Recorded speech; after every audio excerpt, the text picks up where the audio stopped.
everybody, Gavin here, and today I've actually had a question that was asked to me today, and I'm here to help this guy out. Now, he asked me to see if I could help him out trying to fix his Hotend system that he's replacing on his Ender 3. Now, let me show you how to replace that. Now, I have a couple Ender 3s here. One of them is an Ender 3 Pro, but it just came with a few little upgrades, but they're all practically the same. Now, we're going to focus on this one right here. Now, I have removed the fan system right here, which belongs in that spot. You just take the screws off with this hex key piece. Oop, that fell over. Stop it. Falling over. Okay. Stay. Now, the next thing that you're going to want to do is this little guy right here. This one is called the sock. You take the sock off. Sometimes it'll stick onto there and it will break if it's fresh or new or anything like that. That will happen, but you just got to be very, very careful to make sure that it doesn't break. So you just go along the edges here, kind of like try to push it to the side, and then, now, there we go. After you've removed the sock here, the next thing that you do, if you're replacing the whole hot end here, here's what you start with first. The first thing you start with is this itty bitty screw right here. Now, what you're going to need is a flathead screwdriver. Now, the one thing that I would definitely do first is pull this little protection coil piece up. All right? Now, as soon as that's pulled back, so that way it's out of the way, so you can be able to focus better. The next thing that you do is that you come over here and you take your flathead screwdriver, like one of these, and then you just unscrew it. Now, after the screw is completely removed, you have this little white cord here. This little white cord is called a thermistor. The thermistor is something that detects the heat on the hot end to tell how hot it is, between 180 degrees Celsius, 200 degrees Celsius, 230 degrees Celsius, so on and so forth. And then the orange one right here, this one is the hot end piece. This one is called the heating cartridge. Now, the heating cartridge heats all this up and causes all this to melt the filament. Now, in order to remove that, we're going to have to lift this up. It's going to take a minute.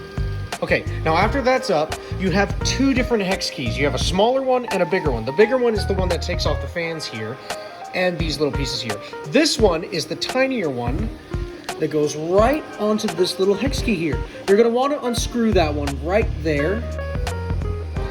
Okay, so when removing this, if this does not come out whatsoever from like not being heated up, like if you didn't heat this up at all and it doesn't come out, what I would do is heat this up for about 210 degrees Celsius to be able to make sure that it'll heat up, so that way you can melt any like residue on there, and then you can take this, but carefully don't put too much pressure and try to force it out. Try to put a little bit of pressure and try to push it lightly. And if it ends up popping out afterwards, then that's a good thing. And then that's how you get this stuff out. The white one here, that is the thermistor, and the silver canister here is the, let it focus for a second. And then the silver canister here is the heating coil, or the heating element. And now, the next thing you want to do, if you heated this up, I would recommend waiting till this cooled down a bit. But what you do next is that you can replace this whole thing right here. You take this whole screw off. Now, I'm not going to fully take this thing off, but it's an example. You can take off the heating element, this little guy right here. You can take them off by taking these two screws right here, taking these two out, taking them out, and then replacing the new hot end piece right onto here.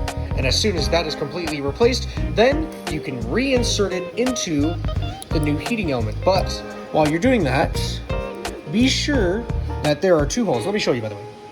There are two holes for the smaller one. Now, this one is the heating element hole right here. This one is the screw hole that goes for the thermistor. This smaller hole right here that I just covered up, my bad. This smaller hole right here is for this little glass piece. Let me try to focus. See that little glass bead right there with the red lines? This little guy right here. That little guy goes right into that little hole right there. Trying to focus, sorry. Goes right into that little hole right there. Now, what you do first, before you seal the canister in there, start with the little thermistor first.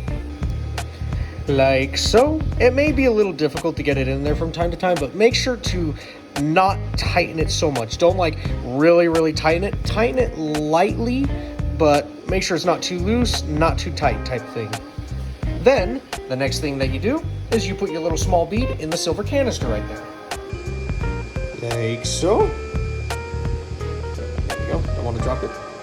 Just like that. Now after all is that complete, you can be able to put your Bowden tube in and put your fan back on. Make sure to be able to put the sock back on. Let me show you how to put that on. So, it goes on like this, and each of the corners should slide in just like that. And that is how you replace a whole hot end system. Now, if you have any more questions about 3D printing tips, repairs, or any upgrades that you would like to know about, please let me know in the comments and I'd be happy to answer any question you guys have. Thank you guys so much for watching, and if this really helped you out, please let me know. Please like and follow for more videos, and you guys have a wonderful day.